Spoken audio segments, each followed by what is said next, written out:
Wow, what a roller coaster of a story Kevin Oakley is sharing on his print on demand journey. He's also got the bulk wholesale side, he's got the print on demand side. He wanted to differentiate his business, and we're going to hear a little bit about how he's done that.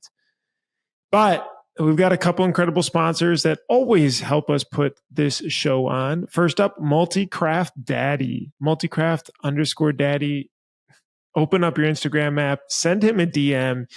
He sends out gifts every single week. And if you give him your email address, you also can get 10% off your first order. Multicraft screen printing and digital supplies have been around for over 50 years, providing the industry with top brands at competitive prices. So, as usual, send your info over to his Instagram account and you'll be entered to win. Usually sends out a bunch of PMI tape every single week. So that is awesome. Next up, stalls.com. If you're ready to take your custom apparel to the next level, Stalls is the leader in heat printing solutions. We were just at their new facility launch in Michigan. Unbelievable to see that in person. It's such a cool company. Whether you're a small business just starting out or an established brand scaling, Stalls makes the hustle easy. They're here to simply to help you heat press and profit. So they got equipment, transfers, and support to help you out. Use the code HUSTLER20. That's 20% off your next DTF transfer order. It's HUSTLER20. GraphX Source. GraphX offers industry-leading outsourcing options for your shop by truly becoming a part of your team. They plug and play with Printavo, and they just manage the SEPs, mockups, creative art, digitizing, some back office admin, and customer service. They've been doing it for 40 years. So they've been in the game for quite some time, and they work with tons and tons of shops. If you mention the code PrintavoPod24, that's 50% off your first order to give them a try. So it's PrintavoPod24. Easyway.com. This is the URL to use, easyway.com/giveaway. If you enter, this is actually a big giveaway, $250 every single month of product giveaway. So they've got this monthly giveaway program to give back to their amazing customers. $250 of product credit, easyway.com/giveaway. Easyway makes reclaiming screens a whole lot easier with their Easyway systems, chemicals, and equipment. All right, let's jump into the show. Kevin Oakley, welcome back to the show. Hey. Good to be back. Out of Las Vegas, Nevada. How's your week going? Dude, it's good. So far, so good. Last week I went to a wedding. It was my wife's childhood friend. So, but yeah, it was good. We got delayed coming in like Sunday night. I think we left there at like 1, got home at like 4. And it's just like, I'm getting old. Like I can't bounce. Like it's taken me like up until today to like actually like bounce back, like get like feel rested, all that good stuff. So anyways, but yeah, outside that, everything's good. At weddings, Kevin, are you like first on the dance floor, last off? I'm probably like in the middle. I'm not an early adopter, but like as the drinks kind of start going, yeah, I'll find my way there. Are you like an air guitar guy or? No. I think like I'm like move my feet around a little bit. It probably doesn't look great. We'll just be honest. It's probably not the best. A solid head nodder. Yeah, exactly. How's the shop been this week? Good. Yeah, we're busy. I mean, I'm sure with like you, Steven, it's like kind of getting your busy season as well. But this is like starting of October, especially for like embroidery. It just like ramps up like super heavy, as well as like all of our on demand. Like we're starting to get into like gifting season. So that's been busy, and Screenprint's actually been like surprisingly busy as well. So yeah, everything's been good. Why do you think embroidery is more busy now this time of year? Is it just because the clientele you guys do, or what? Yeah, it's like generally speaking, like gifting is people try to do like a little bit higher end items. So thinking like jackets, polos, hats and bags and like all that different types of stuff. So that really picks up, as well as like heavier items like jackets generally are embroidered. So as we're moving into like the colder season, we do more of those versus like t-shirts and things like that during the summer. Yeah. How do you think about like the financial side of the busier season versus slower? Like, is it we can stack more cash now? Yeah, I would say definitely like these last 3 months like account for a huge amount of our overall profits through the year. We've worked hard, especially like with Merch Loop, like we've been able to kind of like uh, make things a little bit more consistent than they used to be, like when we were just like doing bulk screen print and as well as doing contract. Like there's a lot of peaks and valleys there. So it's like peaks are great, like you're killing it. But then when you're valleys, you can't lay off your entire team, right? Because people have bills, they have things that they need to do. So like you have to kind of bridge that gap of like, all right, I guess we're cleaning the shop. We're doing like all these things that aren't creating necessarily like any revenue. It's good to do, but that's where you kind of lose a lot of those profits. So when we're even doing a little bit more of like overtime and adding some additional like seasonal staff, like these last 3 months are probably about like 40 to 50% of like our profits for the whole year.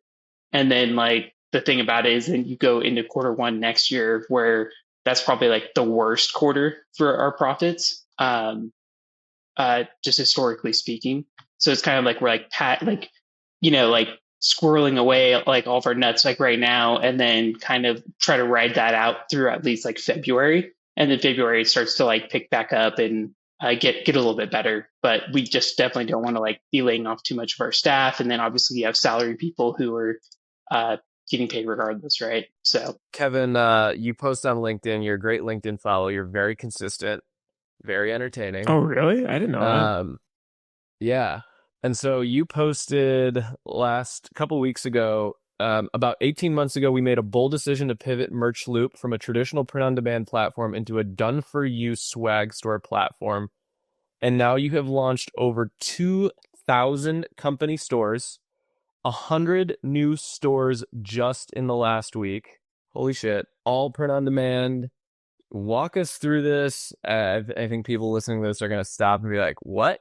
2,000 online stores running. yeah, it surprised me too. Like when we ran the report and we were like, oh my God. Cause sometimes like we're all kind of like our heads down and like we see like the revenue numbers, but we don't necessarily see like some of these other like underlying metrics that we probably should be tracking a little bit better. But we ran the report, we're like, oh my God, like that's a lot of stores. So yeah, so kind of going back, we started like really exploring print on demand probably in like 2017 ish, of just like what, like we kind of kept hearing about it. I got asked about it by like about 5 of our clients. So I was like, man, I really think I need to try to look into this, figure out what's going on. And kind of just started down that rabbit hole. Like, what does that entail from like a decoration standpoint, a tech standpoint, and just all of those things, because there is a lot in there. So we first realized, okay, we got to get into DTG. We weren't into DTG at the moment, because that was just the way that print on demand was mostly done at that time. So got into that. Then we started building out our tech stack, which was just something kind of new to us. Like we've been building websites, but we had never built like a full in software from, okay, we got to take the order from storefront all the way down to printing the product, on demand. So that was just like a whole journey in itself. Wait, what do you mean? You guys built your own e-commerce solution that ingests the orders from wherever they're coming from, processes payments, like all this stuff? Yeah, so we built a Shopify app, as well as we built like our own store builder platform. That was like the initial like iteration of Merch Loop. So, and like that took like a couple years, because again, we're not like traditionals, like our background isn't software engineering, right? So that took a lot of like trial and error and figuring things out. So that took a couple years just to get launched. So we launched all that at the beginning of 2020. And didn't you have engineers or like a team of engineers or something, if I remember? Yeah, we still do. So we have 3. In Vegas or overseas? They're overseas. Yeah. So they're overseas, and we've had them since we started. Since about 2018. So yeah, so they've been super helpful and super great, but obviously like it takes a lot of like logic for us to explain like, okay, this is like how this needs to work. Like these are all these things, as well as like doing the front end work. And yeah, so then we launched that at the beginning of 2020. Previously to that, we had been doing like manual integrations with people.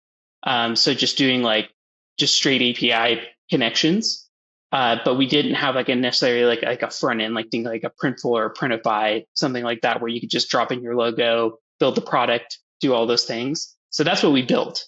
And I think like the biggest flub at that time was like we thought print on demand was the business model, right? Like we were like, okay, print on demand, that's just like our new line of business, right?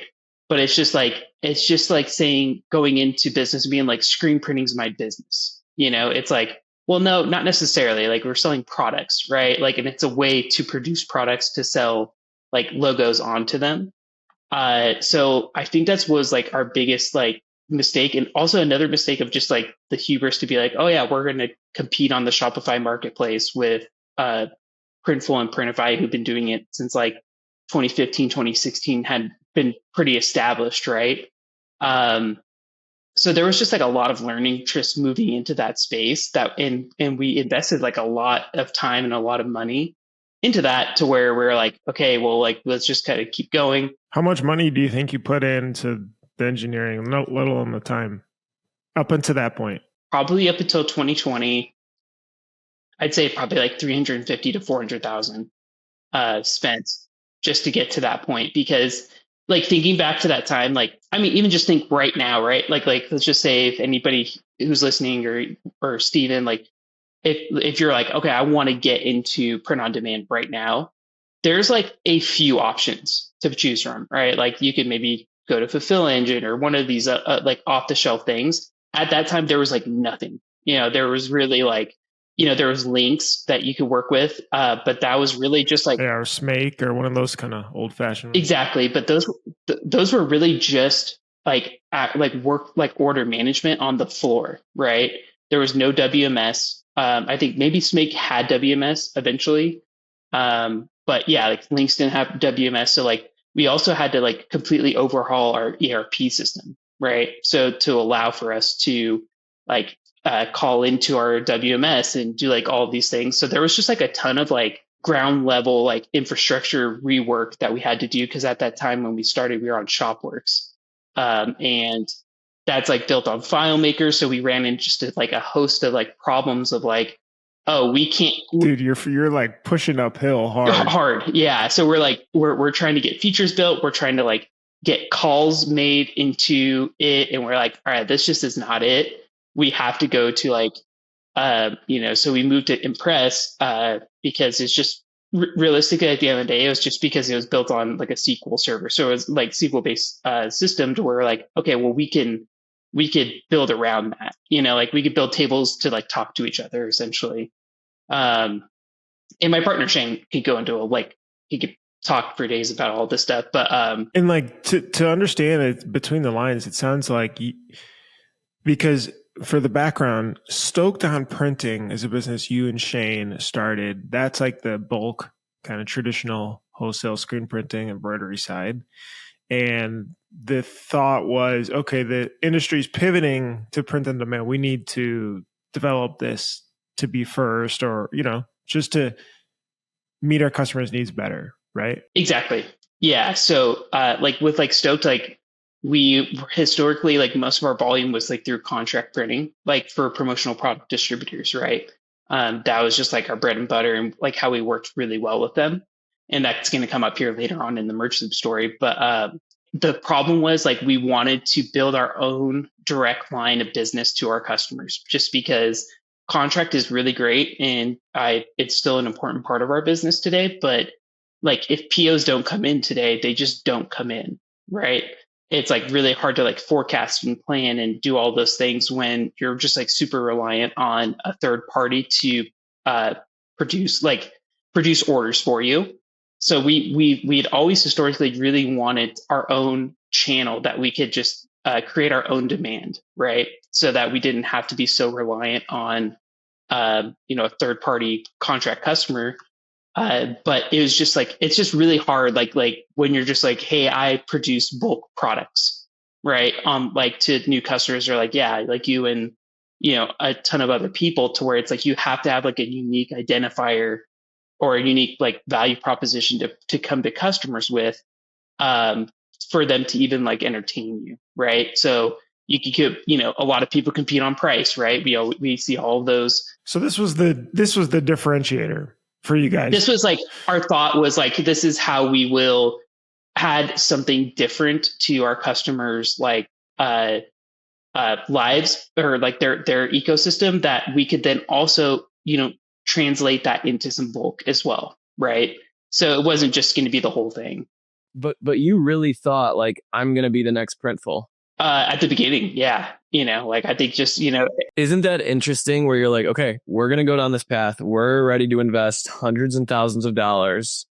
And to us, that feels like a lot. But to these mega companies, they're like, yeah, we do that in a week. That's it. Yeah, exactly. That's how much I just spent on a printer, Yeah, it's like cute little project over there, but like how, and then if I'm understanding this correctly, the pivot for Merch Loop was, we're not going to try and we're not going to try to be Printful for everyone. We're going to try and be this for our own subset of customers. And we're going to handpick the clients that can actually go on there. And that's what makes these 2,000 corporate customers that you have now. Yeah. So pretty much coming like up to date. So we launched 2020. COVID hit. We became a partner with Printify. So we were like a print provider on the Printify network that we are to this day. That went really good, and then it went kind of poorly for us. The demand spiked dramatically just due to COVID. There was like, it was just a crazy year, right? Like a lot of political things happening. So there was a lot of political t-shirts, a lot of stay at home. So a lot of people are starting brands, doing all that stuff. So demand just like went through the roof. Like at one point we were running, 10 Brother GTXs, like 20 hours a day, 7 days a week, Did you think you were making money? Like, did you think at that point you were like, okay, we've hit something, we're going to, because like that's a good and bad problem, right? But like, you made a decision to get on Printify and be a partner there. You had Merch Loop running. Did you think everything was gravy? Like what forced you to say, no, we need to rethink again? Yeah, so it was good. The problem with DTG inherently is that it's an expensive printing process. And so for us, coming from screen print, that's traditionally like a pretty cheap printing process. Like COGS are very low on screen print, whereas with DTG, COGS are pretty high. We kind of got caught up in like, oh shit, like we are like underpricing ourselves quite a bit here because we're not taking into account how high our COGS are getting. And then there's quite a bit of labor. There's a lot of those things that it was good while the music was playing, but when the music stopped, we were kind of like left holding a bag, right? And what I mean by the music stopped was by the time 2021 came around, a huge influx of other people got into DTG and started getting into Printify's marketplace, which was a very smart strategic decision for Printify to not be so reliant on like a handful of providers. But what that did was that spread out the demand over a lot more providers, as well as the overall demand went down for just like Did the those pricing traditional. change too? And exactly. And so with Printify, it's a marketplace, right? So you're now competing on price. So the best, it like, there's a saying like, it doesn't pay to be the second to cheapest option, right? You either want to be the cheapest or the most expensive. Somewhere in the between is where you get killed. And we just couldn't find ourselves being either one. We moved to being like one of the more pricier options, which helped, but it's just, we lost a ton of our volume, right? So then we went down to like, okay, now we're running like 9 machines for one shift. And now it's like, okay, now we're running 4 machines for one shift, or, so it just kind of but the CapEx, we spent a ton of money. Like even on that side, we probably spent like 500 grand on just equipment. Right. So the CapEx, and payments on like those types of things is high, right? Like you need to be churning out, at least like 1.5 shifts, every day to be doing good. Right. So when you start having idle machines, you have all these things. So we then took another pivot to like just working directly with like e-commerce brands, which was okay. And then finally, we just had one of our bigger e-commerce like retail customers was like, "Hey, we can't just pay for the shipping anymore. We're moving all the production in house." And like at that time, I was just like, "All right, I'm done with this side of print on demand." So I was like, "Hey, do you want to just buy all of our stuff? And they're like, well, yeah, cool. So like we were able to sell like a lot of our equipment to them. So What? All those printers that you bought? All the Brothers and Firefly. the Firefly, yeah. So we sold all of that. And we bought DTF because we're like, all right, cool. That's like a much more cost effective option. We started talking with STS and we got samples and we are like, dude, this isn't like that bad. Like, unless you're like dealing with high end e-commerce, like this is not going to be a So problem. you got for rid us. of all the DTG machines, not just All of them. Yeah. So and bought printers, we bought a DTF, printer. printers. So I think that was at the end of 23. Yeah. So we transitioned completely. I was watching this video the other day of Jeff Bezos, and he says one of his other leaders told him he has 100 ideas. He can come up with 100 ideas within an hour to destroy Amazon. Jeff Bezos has that superpower.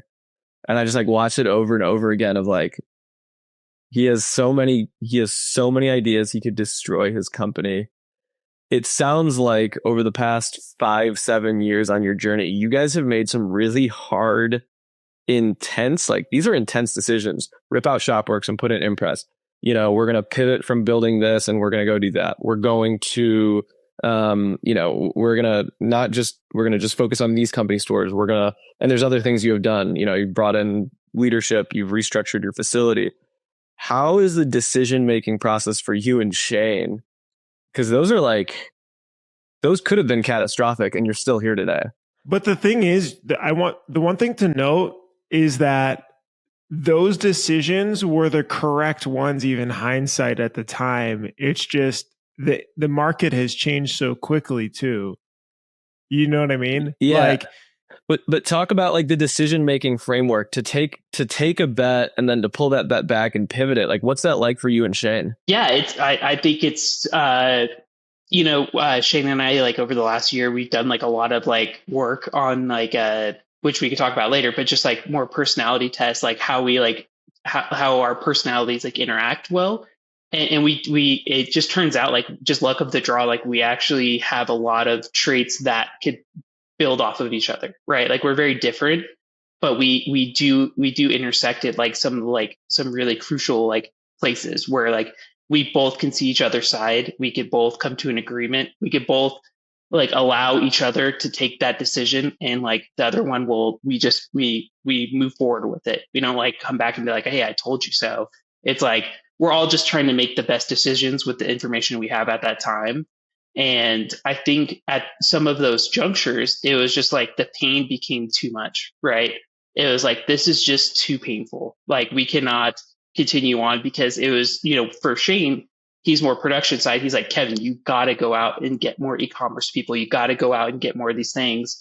But I was just like, dude, this is like diminishing returns. Like the more people we bring in at some point it becomes profitable, and sometimes it doesn't. So it was really hard. I would say like the last 4 years were probably like the hardest years of my life, just because, to your point, there's just so many hard decisions that had to be made like on a daily, weekly basis, like, and just like constant waves of bad news that like at a point you're just like, man, is it just time to like give up? And maybe some days we might have given up, but it just would have been too hard, right? Like there's too many liabilities, there's too many things to unwind, that it's like, fuck, let's just keep pushing through, like, let's just keep going. Let's just keep our heads down. And like, there's like a quote from Scott Galloway said one time, he's like, even during the shitty times, he's like, I kept my sails up. He was like, the water was still, there's no wind, but I kept my sails up, and he was like, the second a freaking gust of wind came through, I was able to get going. And I was like, I think that was like a really good metaphor for like Shane and I at the time. Like there was no wind, the water was dead, but we kept our sails up. Like we kept working towards like fixing the problem. We kept coming in day after day after day, even when it was like shit news, just to essentially get to the point where it's like, we get to the point now where it's like, oh, we have 2,000 stores. And it's like, I look backwards, and not to throw another quote out, but like with Steve Jobs, it's like, you can only connect the dots looking backwards. Like I couldn't have ever gotten to the point where it's like, I to say like, oh, we're going to launch 2,000 stores. It's like the master plan wasn't as great as that. But looking backwards, every single one of those failures, every single one of those things that I learned stacked on top of each other to get us to like where now we have those 2,000 stores. And like, so like that was kind of a meandering way of just saying like, I think some days like we had to make the decisions because they just had to be made. Like there was no other choice to make on those. So Kevin, how, like, you guys have been in business now, what, 14 years? Something like that? yeah, 15 just years? about like, yeah, 15 years. Yeah, I Yeah. mean, for looking no more than like 30 years old, it looks like you're crushing it. Oh, thanks. But you've obviously done something right to get here. How many times has your back been up against the wall financially where you're like, oh shit, we could go out of business? Do you have any of those like very vivid memories of, or have you guys always had like good reserves and been able to take smart bets? No. Yeah, I would say over the last like 4 years, it was like touch and go, like just about every like 3 months, like there was a point where we were not profitable, which, before then, like in contract, like we were always profitable. Like we were very good at contract printing. We got processes down. Like Shane's a very process oriented guy. So like we were able to scale that, do that and do that really well and do that profitable to where we got into this like CapEx hell where, we had a lot of like, infrastructure costs, equipment costs, dev team, like all of these costs that we never had before. And when the revenue isn't there, there's definitely no profits to pay for those things. So that just like sunk into our reserves like very fast and very quickly to where it's like now you're starting to like string out vendors and now you're like, uh, you know, working out a way weekly to just be like, okay, like first things first is we got to pay payroll, right? Like we have to make sure that everybody here gets paid. So you're kind of like playing like a little bit of a game where you're just like shuffling things around just to make sure that like, okay, we're going to make sure we make payroll and we may stretch our vendors out another week, or we may figure out a way to do this. But yeah, it was quite difficult. And we finally got back to profitability, last year, so from 2020 to 2023, it wasn't like we were like hugely in the hole, but it was not like we weren't we were just bleeding into the reserves that we had built up over the years. So do you think that now the decoration method, because it seems like the business model is similar, it's just a change from DTG to DTF, now it's profitable, do you see any larger pivots having to happen soon, or can you continue to iterate on this model? yeah, so we could kind of go back to pretty much last year. So like, as I said in the post, like about 18 months, 20 months ago, it's just like one of those things, like I was just driving and it just like hit me in my head. Like I was like, it was one of those things where I was like, man, I cannot believe I have not thought about this yet. But we had already been working so much on the corporate side with all of our PPD, like promotional product distributors, that we're like, dude, what we do really well is corporate apparel. And I was like, why don't we just try on demand inside of corporate apparel? Like there's not very many people out there doing it. Like every solution is piecemealed. There's like people who are distributors and then they go, work with OMG stores who maybe they send those orders to a DeBo or to like, a Stakes or something like that. And then, or they have, now you have Fulfill Engine that could work with them, but there's nobody that's like, oh, you can go acquire customers, build the stores, decorate the products, ship them out of your own facilities. And we're like, we can do each one of those. Because my partner, Clayton, who's a minority partner with us now, is, we worked on a ton of outbound strategies and marketing during those like 2-year period where things were not going well. We're like, dude, let's just freaking go out there and like, let's see if we can acquire customers, like even at the hardest way of just being like, we sell bulk t-shirts. And we had some success there. So we're like, let's just take the strategies we learned there. Let's just take the technology that we built with on demand And now let's just package this in a different way to speak to a different type of customer, which was just like corporate buyers, right? So just like people inside of businesses like human resource companies, marketing companies. And let's just say, and that hit pretty well. It hit. Yeah, it hit like really quickly, actually. So it was like the first time I feel like we were chasing the boulder instead of pushing the boulder up the hill, right? Like we were being dragged by the momentum and like by the demand, right? Versus us trying to push the demand. That was like, that's like the precipice of like, okay, now that's how we get to 2,000 stores in 18 months, was just kind of like repackaging and like realizing like, oh, print on demand's like the decoration in which we do this, but it's not the business model. The business model is still selling products, So one of the things I was going to say, Kevin, is while you and Shane are re-gutting this entire thing, you also were very aggressive in learning sales, creating an outbound strategy, building out a sales team. I mean, you guys do old school, hardcore outbound sales. And I think listeners that are hearing this, it's not like you can just, build it and they will come. You were building two machines at the same time. You were building a production machine, a technology platform, and you were also building a sales machine, right? Which like you guys also went from Salesforce to HubSpot. Like you're gutting everything, right? Can you talk about the sales machine that you guys built? Because I think that's also something like without outbound sales and a true pipeline and doing this, none of this really works, right? Can you talk a little bit about that? Yeah, you're totally right. You like, again, going back to it, it's like, it is one of those things where you have to build the demand first also, right? And doing that, there's a couple ways that we went about it. Like, so we went, to your point, like we went like straight outbound, right? Like cold calling, cold emailing, showing up at people's doors. And with that, what we did before then was we spent a lot of time talking about offers, right? So like, he could be a divisive guy, but like, I really like, I would recommend anybody listening, like go just listen to and go read Alex Hormozi's books, because it's very tactical things that you could just implement right away.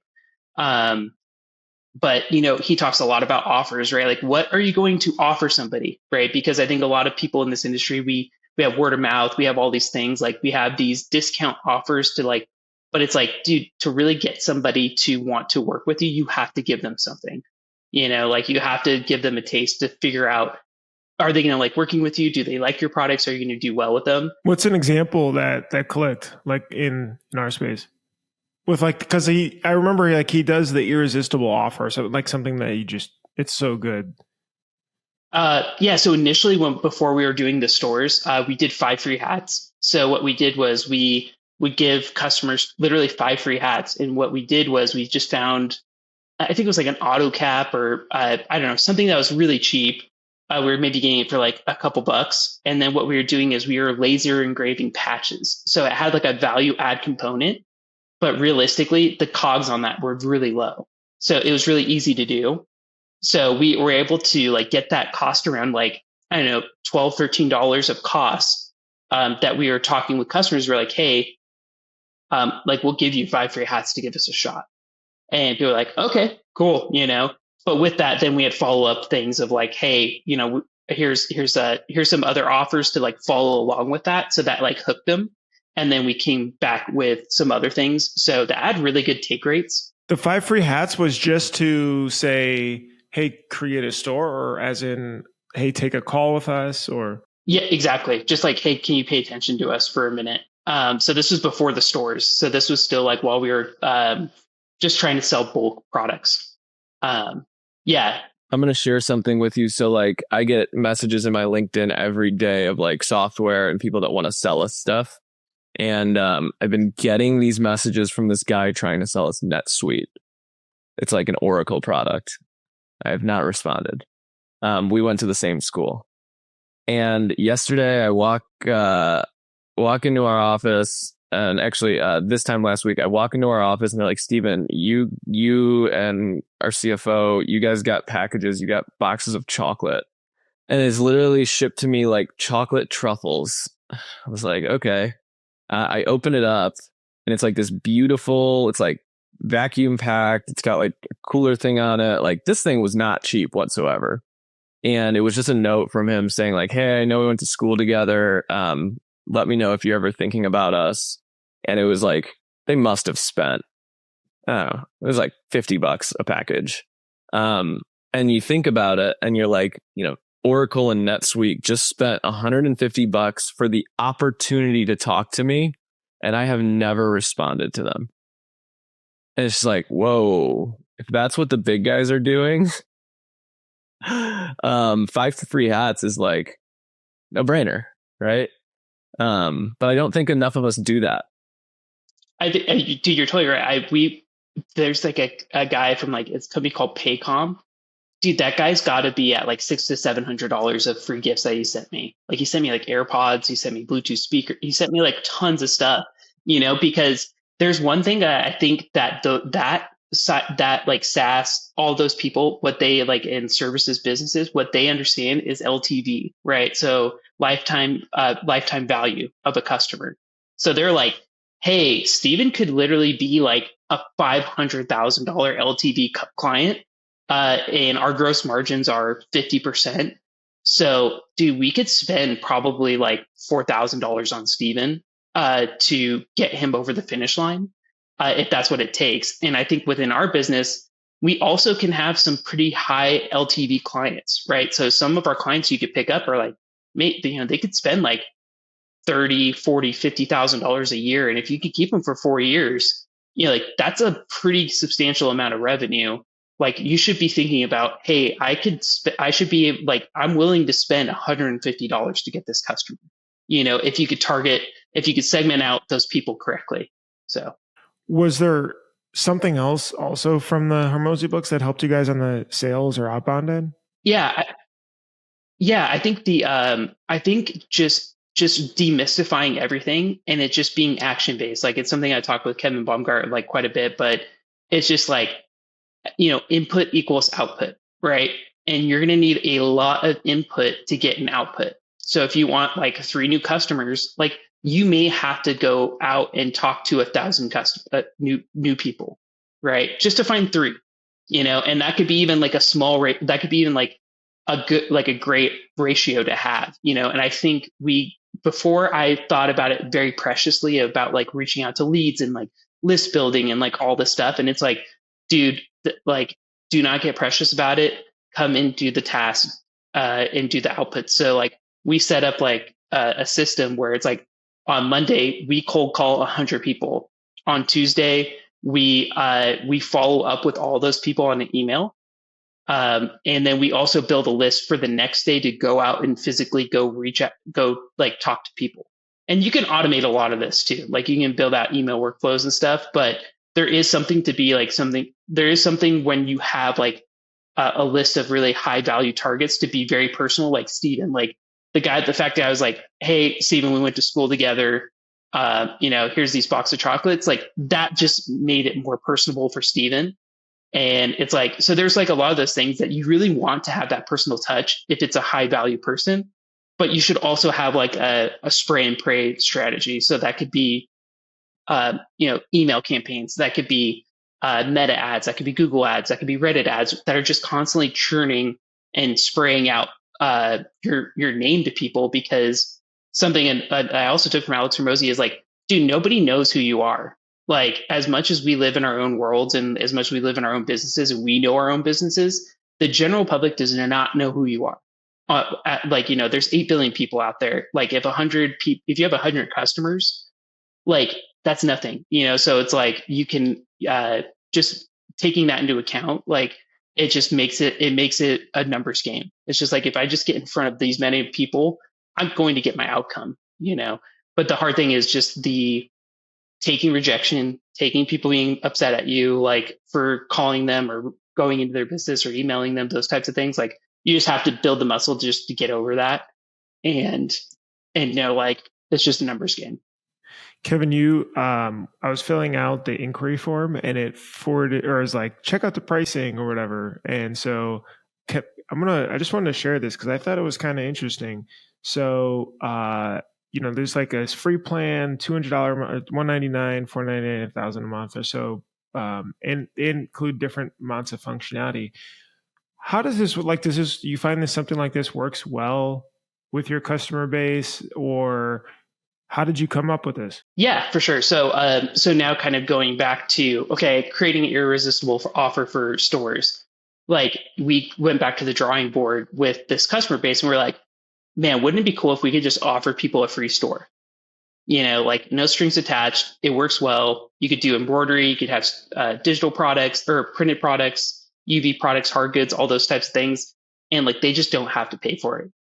And so we built out that free store option, as well as then we built out like a full pitch deck, right? So we like try to get people onto calls. Like that's our thing. Is like we want to get on a call with a person because that shows like a higher level of interest for them. We could talk to them and try to upsell them into other tiers.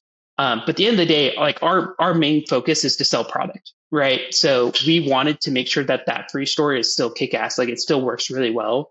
And so we have a lot of customers who are like, dude, I have 200 employees. Like I don't need to pay $200 a month or $500 a month for a store.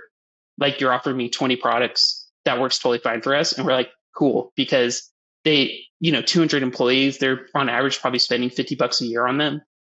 So like, we're like, cool, that's like a 10 grand customer. Got it. And then the other ones that are like 1,000 employees, they could care less about 200 a month or 500 a month, just exactly to be able to manage all the swag for employees or uniforms. Yeah. And part of the thing with the paid tiers is that there's a level of customer that expects to pay, and they won't trust you if you're just only offering things for free. So it's like, dude, you have segmented the customer so well. And yes, you're correct, right? Because if you undercharge certain customers, we've all experienced this. They kind of look at you a little funny, like this is not going to help me. You're just not like, why is it so cheap? Exactly. Yeah. So we have each one of those that, because again, like, we'll be on calls and we're like, oh, they're 400 person company, and they're like, yeah, we're thinking enterprise, and it's like, okay, cool, right? Because there's a certain level of like enterprise. Even. Yeah, we are enterprise. We're exactly. Yeah, we have the enterprise solution. So where it's like, and with those stores, we build some pretty badass stores. So like we have a full store building team. So like we spend a lot of time on those stores and like build out really custom features for those customers. So it really is like a bespoke option for them. But the free one, it's like that's cookie cutter.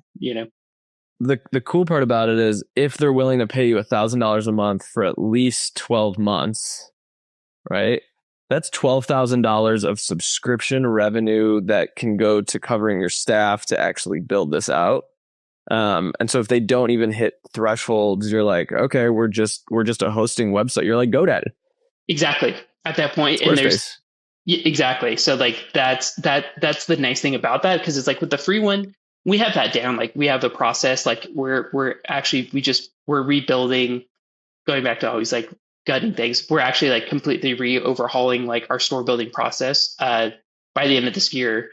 But so it'll be even faster. So it's like, it really doesn't take much time for us to build a free store. So, but with the paid ones, we do. But to your point, after we build it, the initial, like that's just revenue that just comes in every month. And then you're not as reliant on the success of the store if they're paying for it, because it's going to ebb and flow throughout the year. Exactly. Right? That fills in some of those gaps. Yeah. Could you give a percentage of the 2,000 stores you have? How many of them are actually paying a monthly? I'll keep that a little bit more private, but it's not huge. It's not like a huge percentage, I would say, Gotcha. Because, but it's there. Yeah. And one of the things like to think about it is I could juice that number like heavily, but the issue is like, going back to like, EOS, those types of things, like what's our core focus, right? Our core focus is to sell product, right? So like I would say our free store has too many features, right? We allow too much to happen inside of a free store. But the reason we do that is just because at the end of the day, we want to sell product. We don't want to sell SaaS. Like SaaS is good. And we love that component of it, but I don't want a day where I'm like sitting around and being like, oh, we don't have enough work, but we have great SaaS revenue. So that SaaS revenue is going to the people. I'd rather just build like the machine of like us putting out the product. So it's been a constant thing of talk internally of like, okay, do we nerf the free store to push people into the paid stores more? And that's just a strategy thing, and that could change. One day we could literally wake up and just be like, fuck it, like we don't want to do, um, you know, uh, like production anymore. We'll just like become a SaaS company, But I think what's really cool is like, why is Costco so successful? It's not Costco's products, it's Costco's membership model. It's a membership. I think it's like totally $6 billion in membership revenue. Yeah. Well, and on top of that, like, I guess, to kind of like not give away too much, but like we have some really, really cool software that we're building around the stores, right? So like the store is like the vehicle in which like people interact with us, right? But behind the scenes, we're building some really, really cool features and functionality that we're going to be rolling out at the beginning of the year, that we'll be able to charge like, seat pricing, right? So like, as if you have 200 employees, we're charging per seat for some of these features, or we'll just bulk price it in, So like we have some like additional ways that we are getting a little bit more towards like HRAS software, like so human resource software versus just like a swag platform. That's amazing. Congrats on the journey so far and like the ability to make so many pivots. I mean, that can break some people. So I appreciate the honesty with it. Kevin, before we jump, can you talk a little bit about like EOS? You've got a Fabric group. Yeah, welcome to Fabric. You guys are welcome to Fabric. Here's the shameless plug. We got the best group in the world. Can you talk a little bit about using external coaches? Now you're hiring some high level leaders. You've hired like implementers. You're part of different groups. Can you talk about what you do as an owner to fulfill yourself and get the resources and help you need? Absolutely. Yeah. So I think like especially I could just speak to us, but I think it could resonate with other like shop owners and things like that. Like we spend a lot of times on the processes to build or to like get product out the door, right? So we check in things, we print it, we do all that stuff. But at least for us, we did a really poor job of actually structuring and processing the organization, right? So like who speaks to who, and like how do we have workflows and all those types of things where it was like an extended family member essentially.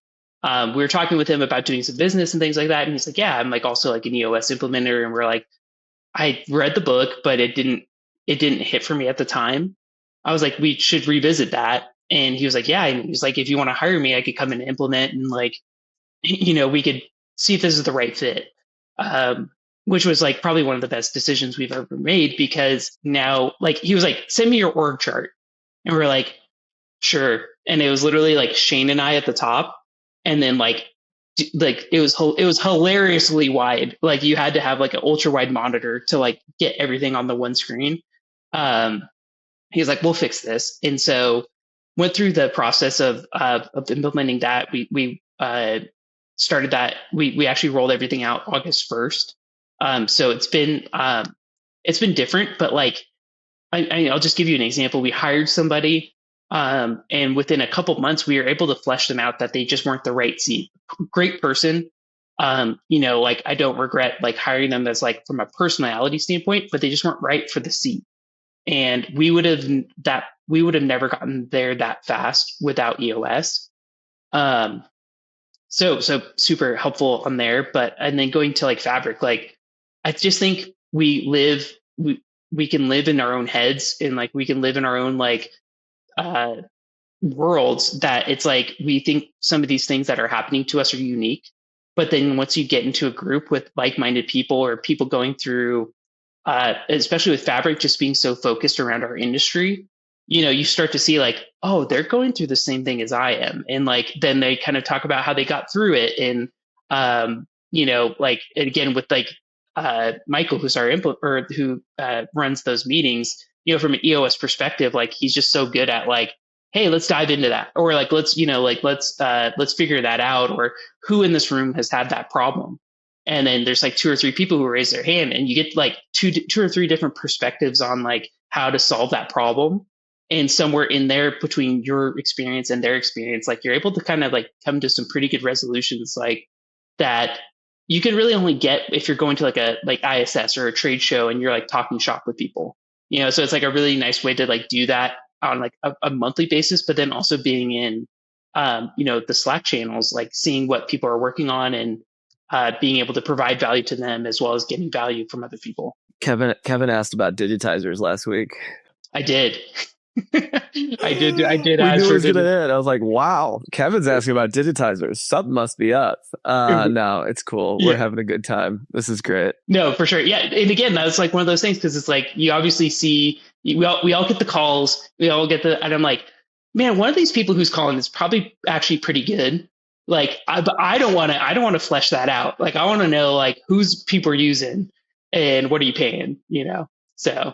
You're just too nervous to post in the Facebook groups because then you'd be exposed. Exactly. I'm gonna get roasted. Yeah. Hey, Print Hustlers, thank you guys for joining us. Kevin, thank you for being able to share. This thanks for having roller coaster of a story. This is awesome.